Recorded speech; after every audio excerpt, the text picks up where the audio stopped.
Now to that important message from the parents of two young men, Tim Piazza and Max Gruver, who lost their lives in alleged hazing incidents. Their families are now turning their devastation into action, trying to stop what happened to them from happening to anyone else. We recently had a chance to sit down together.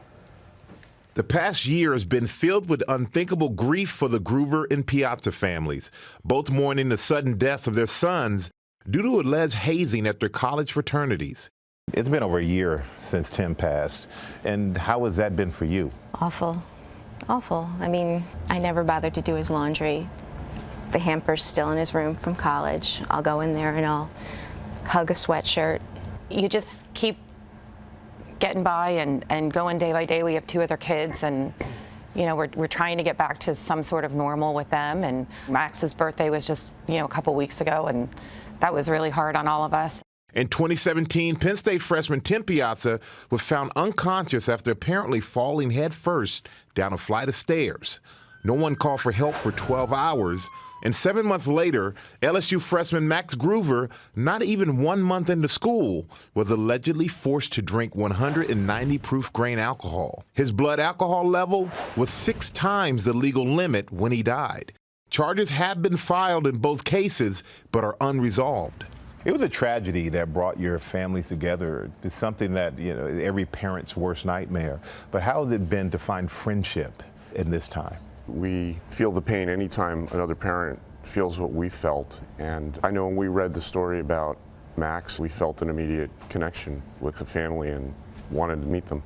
How does this friendship help you all kind of cope with the loss that you all share? Oh, absolutely. Yeah, it really helped us through a lot of the pain to understand some of it, that someone's actually gone through and shared a similar experience. These were two great kids that just wanted to be amongst friends and make people happy, and it could be anybody's child. And for the first time this weekend, the families are uniting with other parents to create meaningful change. We're getting together with a group of other families that have lost children, and our objective that we all share is to talk about stiffer legislation throughout the country.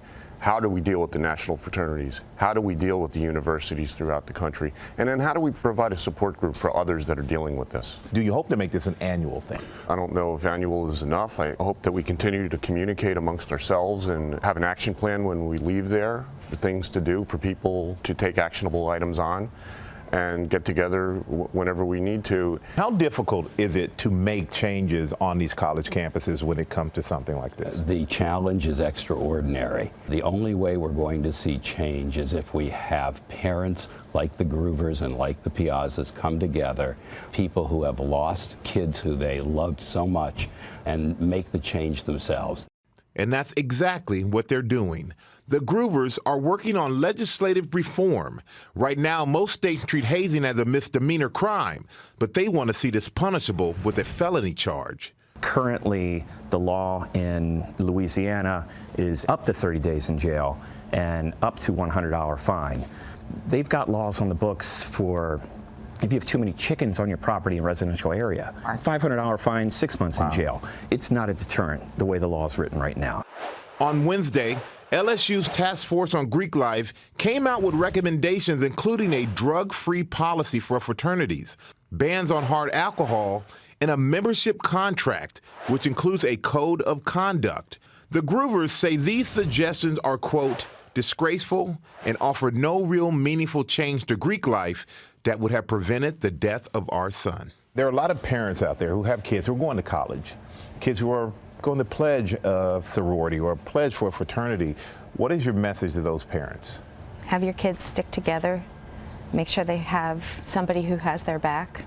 Have them report it if they're asked to do something that doesn't feel right. Mm-hmm. Yeah, if it doesn't feel right, it's not right. And the strength in numbers with them is what's going to help each one of them. They need to take care of each other. And if they know something is going bad or feels bad, they need to end it right there. And I want to thank all of you for coming here and talking to me and sharing your story. And our hearts and prayers are with you. Thank you. Thank you. Thank you. And those wounds are still really fresh for these families. Sure. And they feel like they did the right thing. They researched the fraternities that their sons were going to pledge. And all things online were great. It said good things about them, stressing education, stressing the no hazing policy.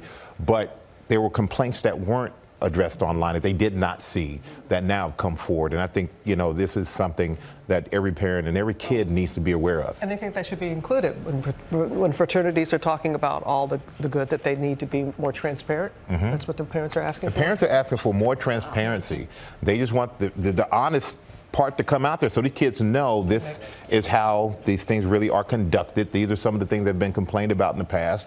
If it's something that you want to do, you still have to make smart decisions. I think their thing was stick together. If something's not right, stick together and say, I'm not going to do that. And they had 2 kids, seemed like normal, really good kids who just had one situation that ended their lives. It's so hard for them to relive this, but they are going to make a difference by speaking out. Absolutely. I really believe it because they said they're going to make a difference. They're not going anywhere. They're going to stick to it. Good. Well, hey there, GMA fans. Robin Roberts here. Thanks for checking out our YouTube channel. Lots of great stuff here. So go on, click the subscribe button right over here to get more of awesome videos and content from GMA every day, anytime. We thank you for watching, and we'll see you in the morning on GMA.